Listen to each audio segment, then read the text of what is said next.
Hello again. As you know, I am Eli the Computer Guy, and today's class is installing Active Directory, DNS, and DHCP to create a Windows Server 2012 domain controller. So now we are finally getting in to actually doing stuff with our Windows Server 2012 computer. So as I've talked about before, when you install Windows Server 2012 for the first time, you've installed that operating system. Basically, it's just there. It has no more real functionality than a Windows 8 computer does. These server services are not installed and turned on by default. You have to go in there and do that. So if you want to set up the DHCP server, you have to set that up. If you want to install and set up the DNS server, you have to install that and set it up. If you want to install Active Directory and run Active Directory, you actually have to install that and set it up. So today what we are going to be doing is installing those different server services onto our server so that we can go forward in this track. So all we are doing today is installing the services. We are not actually going in and configuring any of them because those are their own 30-minute classes unto themselves. So right now we have the Windows Server 2012 server sitting there, and we are going to install Active Directory, DNS, and DHCP. Now remember, all of these different server services do specific things. So remember, Active Directory is our security service, is the service that allows us to create users and groups and organizational units and assign resources to those users and groups. So basically, this is where we can create a user and very easily give them permission to use a printer on the network, or very easily give them the ability to use a shared file or folder, or to restrict their access. Active Directory is what it gives us the ability to say that call center employees aren't able to change the background at all on their computers, but geeks running around are able to do anything that they want on their computers. That is what Active Directory allows us to do. DNS is the domain name services server. This is what maps IP addresses to fully qualified domain names. So if you're trying to get to a computer named server, DNS is what will turn server into 192.168.1.3 so that your computer can actually access it. Again, with DNS, you will see in the book where it says you don't have to use Microsoft Windows Server DNS services. I suppose you don't have to, if you really want to deal with a lot of pain and a lot of frustration and a lot of anger. In general, I would say always use Microsoft Windows DNS server services, again, unless you're a high-level geek like me and you really know what you're doing. For you new guys, just use the built-in Microsoft DNS server, and the same is true with DHCP. DHCP is what gives out the dynamic IP addresses. So just use Microsoft's DHCP server. It will save you a lot of time at the end of the day, because if you don't, it'll just get stressful and nasty, and it's all bad. So let's go over to the whiteboard for a second, because I just want to explain a couple of things before we actually go and start working on the computer. So we're at the whiteboard here, and basically what we are doing today by creating this Active Directory server is we are creating the domain. So whenever you see one of these little triangles, that is a domain. Now the domain, the thing that we need to create a domain is at least one DC, or one domain controller. Now, in order to create a domain controller, we have a Windows 2012 server, and we install Active Directory on it. AD. We install Active Directory on that Windows 2012 server. Now, in order for Active Directory to work, we also need DNS, and just to make our lives easier, also DHCP. Now these are all different server services. It's very important to get that through your head. Active Directory, DNS, and DHCP are entirely separate server services, and they can be on their own physical servers or virtual instances of servers if you have a big enough network. So it is possible to simply have Active Directory servers and DNS servers and DHCP servers. Well, If you're like a lot of the small business clients, or if you're like yourself, where you only have a certain number of computers in your lab, you may only have one laptop or two computers, it's not worth it's not feasible to have Active Directory, DNS, and DHCP be on separate servers. So what you can do is you can install Active Directory, DNS, and DHCP all on the exact same server. Now, for most environments, this will be okay. If you're dealing with enterprise environments, if you're dealing with 10,000 users or 100,000 users, you want Active Directory, DNS, and DHCP to be on multiple different servers. You don't want them on the same box. But for a small environment, if you're dealing with an office of 100 users or even maybe 1,000 users, having all of these services be on one server or instance is fine, as long as the hardware is good enough. So today what we're going to be doing is we're going to be installing Active Directory, DNS, and DHCP onto our server, and that will give us a domain controller, a DC, and that is what gives us the start of our domain. So as I talked about before, in the other classes in infrastructure, you can have multiple domain controllers. You can have 50 domain controllers if you wanted, spread all around the world at different sites with all kinds of weird replication strategies. So you can have numerous domain controllers, but you only need one. So like the small office environments that I dealt with, if they had 50 users, they would just simply have one domain controller with Active Directory, DNS, and DHCP all on that one domain controller, and then they would be able to do whatever it is. So make sure that you do understand this. These services may be on separate boxes, but if you're dealing with small environments or your lab environment, they can all be on the same computer. So let's go over back to the desk.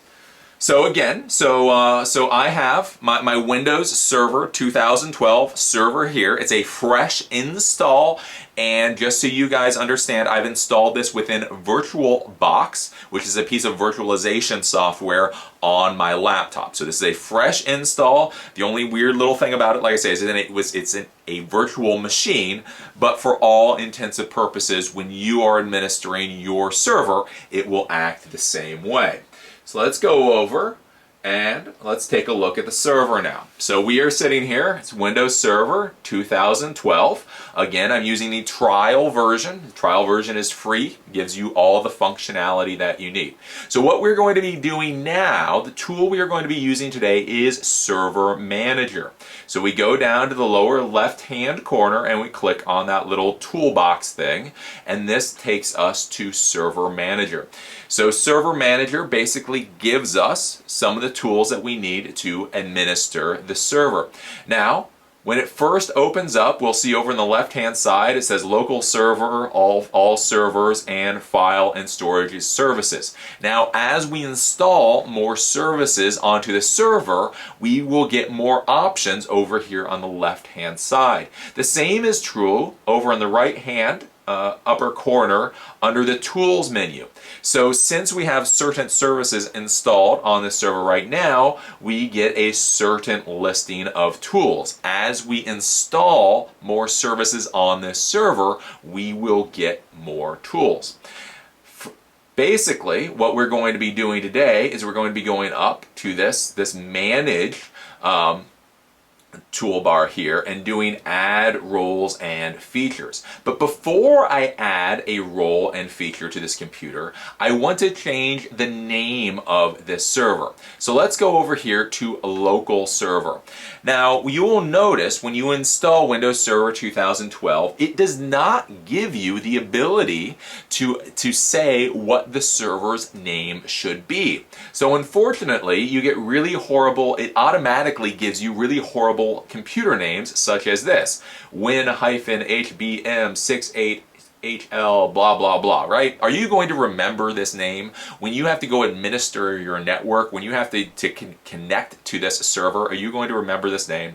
No, you're probably not. So the first thing that we want to do with this server is we want to change its name to something that we are going to remember. Now in order to do that, all we do is we go to local server, then we just click the current computer name.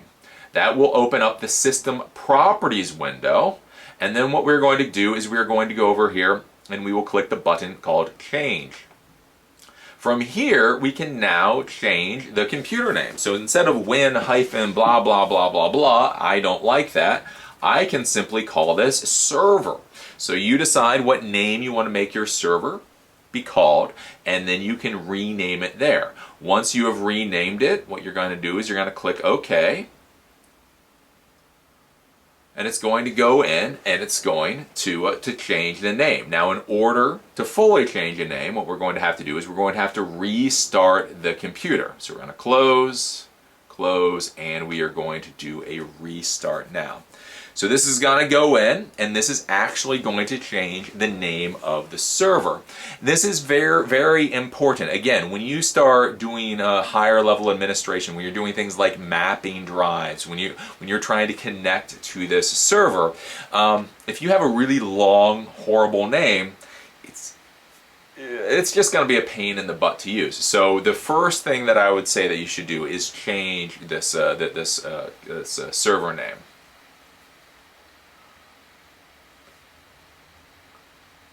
So let's see, it's rebooting now. So whenever you're doing anything with the server, you do have to keep in mind that you may have to reboot the server. So whenever you're changing services, whenever you change the computer name, do those types of things, you may have to reboot the server. Why this becomes important as you start administering servers in the real world is because if any users are currently connected to the server when you have to reboot it, well, obviously, they will be kicked off the server when the system reboots. So this is something that you should just keep in mind as a professional, as you go on with your professional career, is anytime you are doing any kind of maintenance to the server, you may have to reboot the server. So always make sure the users know you may have to reboot the server, and so nobody hates you at the end of the day. Before you reboot the server in a real world environment, make sure to go out and actually talk to all the users and tell them in 10 minutes the server is going to be rebooted. So make sure you've saved any files that you need to have saved. So now we can go over to local server, and we can see that our computer name, our server name, is now called server. So we've changed the server name for this particular server. So from here, now to add the functionality, we're going to add Active Directory, DNS, and DHCP. All we do is we go up and we click on this Manage button. Now the Manage button gives us the ability to add roles and features. So we'll click on that. And then we basically just walk through the process. So we click Next. We leave the default role-based or feature-based installation. Next. We leave it to this server. Next. And now it is going to ask us what we want installed. So what we are going to do is we are going to select Active Directory Domain Services, DHCP Server, and DNS Server. So we'll click Active Directory Domain Services.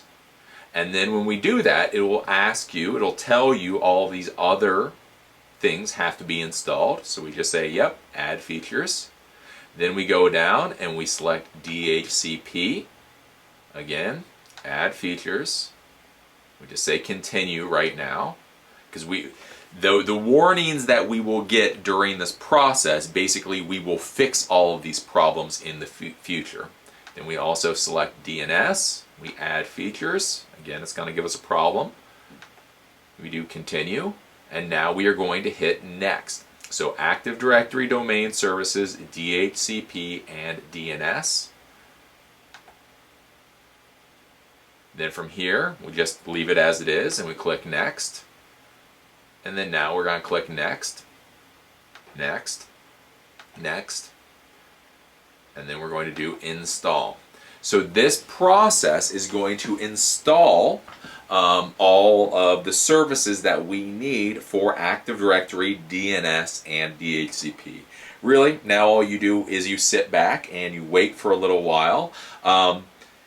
Generally, this process takes about 25 minutes. So with me, with the fancy tools of video editing, we're going to fast forward through this process. But when you do this, expect this whole process to take probably about 25 minutes to install the DNS, the DHCP, and the Active Directory services. So I'll come back in a second when this is all finished. Okay, now that the installation process has completed, Active Directory, DHCP, and DNS is now installed, it is telling you that you need to do a couple of things. So for today's class, all we are going to be doing now is we're going to promote this server to a domain controller. So this is what will actually make this server a domain controller. So once the installation process is done, just look and see what things it tells you that you have to do. For today, we'll just do this promote the server. So all we do is we click on that. And this takes us through the process for turning this into a domain controller. Now, a lot of this is, again, you have to be thinking about what you're doing. You have to think about what you are trying to accomplish. And if you think about what you're trying to accomplish, all of these questions that we'll ask become pretty simple. So what it's asking right now is, do we want to add a domain controller to an existing domain? Well, the answer is no, because we don't have a domain yet. Do we want to add a new domain to an existing forest? Again, we don't have a domain yet, we don't have a forest, we don't have anything. So what we're going to do is we're going to add a new forest. So although this may seem a little odd, you may be thinking, well, Eli, we're creating a domain. Well, the answer is add a new forest, because that the other two answers basically are incorrect. Now it's going to be asking you, what is the root domain name? So for me, I'm just going to say etcg.com. So if you have a domain name, you would put that here. So if you have billybo.com, bob.com, you would put that here. Whatever your company's domain name, it could be .com, .org, .net. The only thing with Server 2012 is it does have to have a .something or other in order to create this root domain name. You can't do just etcg. With the new system, you have to do etcg.com. or .net or .biz, and then we're going to click Next. Now realize you don't actually have to own the domain name. So I don't actually own etcg.com. This is all internal to your internal network. So you can use whatever you want. You could use Microsoft.com. It wouldn't matter, because right now it is all internal. And you're using this in the lab environment. When you're on an actual real business environment, you want to use whatever their domain name is, because of email services and that kind of stuff. But right now in this lab environment, you could use any domain name you want. Now at this point, it is asking us the functional level for this server. Now, as I've talked about, Active Directory has now been around for a long time in the Windows world, all the way back to Windows 2000. So there's Windows 2000, Windows 2003, Windows 2008, and now Windows 2012 server. Now, as with all computer stuff, when the next version comes out, there are more features. There's more functionality. So Active Directory now does much more than Active Directory did way back with Windows 2000.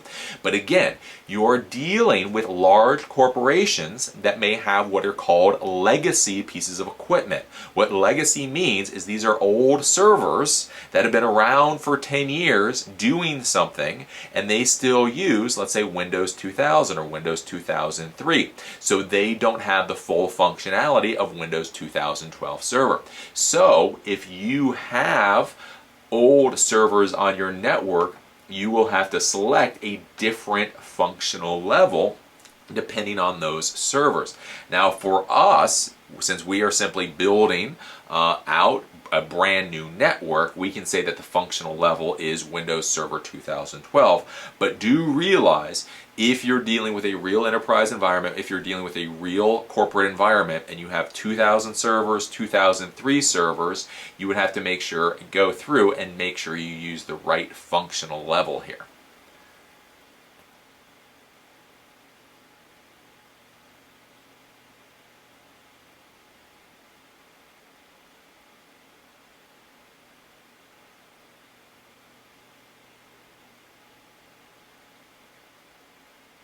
So as we can see, if I select this, I could say Windows Server 2003 or 2008 or 2008 R2. Again, we will leave this as 2012. Now down here, it is also going to ask you a couple other things, and they're check boxes. It's going to ask what the capabilities of this server are. So we installed DNS before, so DNS is checked off. Again, this is the first server on this domain, so the global catalog, the GC, will be installed by default. And again, since this is the first server, we can't make it a read-only domain controller. That would just simply be kind of dumb. So all of these boxes have already been checked off as they should, since this is the first server on the network. It is then going to ask you for a DSRM password. So, as always, create whatever password you want. It has to be one of those complicated passwords. An uppercase letter, a lowercase letter, a number, and a special character. But just put that in, and then do next. Make sure you write that down somewhere. Again, this is going to give you warnings because we don't have things like the DNS server already set up. So just basically ignore those warnings for now. We will deal with those later in a different class. We click Next. Now it is going to ask us for the NetBIOS name. So again, NetBIOS was used way back when, but if you have legacy equipment, if you have Windows equipment, sometimes it will need the NetBIOS domain name. So the NetBIOS domain name is basically like a domain name from the old days. So here, the domain name is just ETCG. The one warning that I will give you for the NetBIOS domain names is they can't be over 15 characters long. So I could not do Eli the computer guy because that's over 15 characters. So whatever NetBIOS domain name you pick, just make sure it's under 15 characters. And generally, what Windows will do is it will take whatever domain name you gave it originally and just take off the .com or .biz or .whatever you put there. And now we're going to do Next.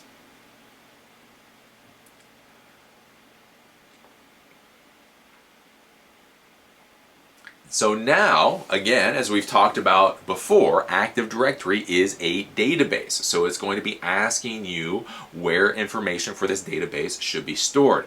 Now, some people, and I really do hate this, feel that you should create multiple partitions on your server's hard drive and store different types of data, different places on those partitions. So shared files and folders would go on, let's say, partition D, and things like the database would go on like partition E, so on and so forth.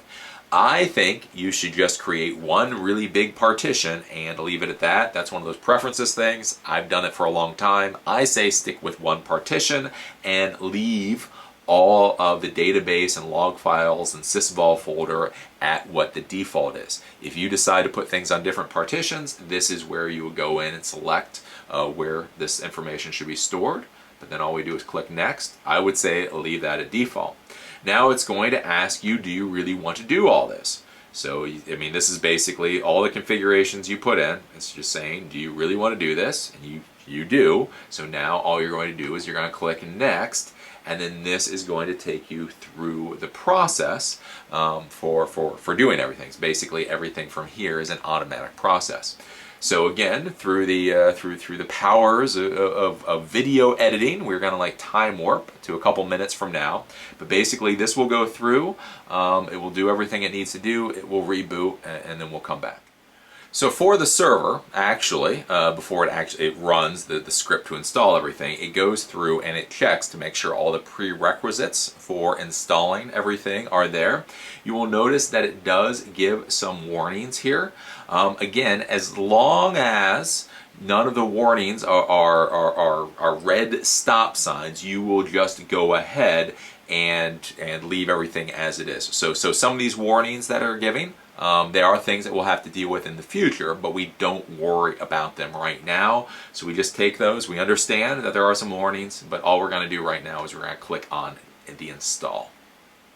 And now it will go through and it'll actually install all of this.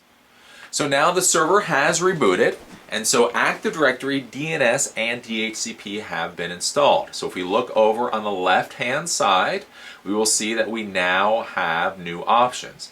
Active Directory, Domain Services, DHCP, and DNS. Again, right now we are not going to get into these, but just realize that these options are now available to us. As I talked about, we go to Tools now, we will see that we now have new options under the Tools menu. So there's Active Directory Domains and Trusts, Active Directory Sites and Services, Active Directory Users and Computers, DHCP, DNS, and so on. If we go over to the local server, we will also see that under Domain, it now says etcg.com. So it's now, the computer name is server at etcg.com. Now you'll notice up in the right-hand corner, there is a little warning on the notifications area. If we click on that, we will see that we need to complete the DHCP configuration, but as I talked about before, we will do that in another class.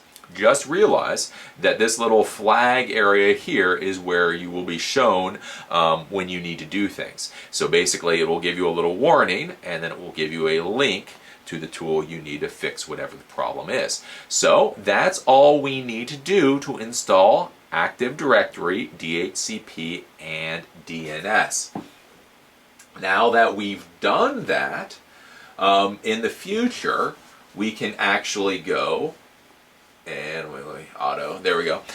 In the future, now we can go forward, and now we can configure DHCP and DNS. We can start adding users and computers to the network, and we can start building out this domain. But it's important that you install this functionality first so that we can do everything later. Do you realize, so when you have the domain, in order to create the domain, you need the Windows Server 2012 server, you need to install Active Directory, you need to install DNS, and you really should. It's a really good idea to do DHCP.